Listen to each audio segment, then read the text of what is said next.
2007లో నాకు కాలు చేయి పడిపోయింది.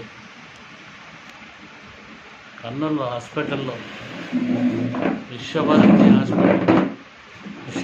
హాస్పిటల్లో ట్రీట్మెంట్ అయిన తర్వాత విశ్వనాథ్ రెడ్డి డాక్టర్ ఈసారికి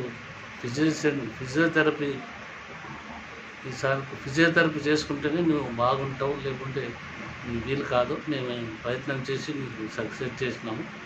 మిగతా నీ అవయవాలు అన్నీ మంచిగా ఉండాలంటే నాది చెయ్యి ఇట్లా వస్తలేకుండా పెన్ను పట్టుకొని డ్రాఫ్టింగ్ రాస్తలేకుంటే నేను అది చేయించుకున్న తర్వాత ఇక్కడ సార్ దగ్గర లక్ష్మీనారాయణ సార్ దగ్గరికి వచ్చిన తర్వాత ఆ చెయ్యి మంచిగా అయినది. డ్రాఫ్టింగ్ చేస్తున్నా, మంచిగా ఎంఆర్ఓ పని చేసిన, లేకుంటే సంతకం చేయడానికి కూడా వస్తలేకుండా అటువంటి పొజిషన్లో నాకు ఇది మంచిగా సాయం చేసింది లక్ష్మీనారాయణ. నేను లక్ష్మీనారాయణ సార్ దగ్గరికి వెళ్ళాను. ఆ విశ్వనాథ్ రెడ్డి డాక్టర్ కర్నూలు ఆయన, ఆ సార్ రెఫర్ చేసిండు ఈ సారు నన్ను ఏ విధంగా చూశానంటే ఒక పేషెంట్ మాదిరి కాకుండా ఫ్యామిలీ ఫ్రెండ్ లెక్క చూసి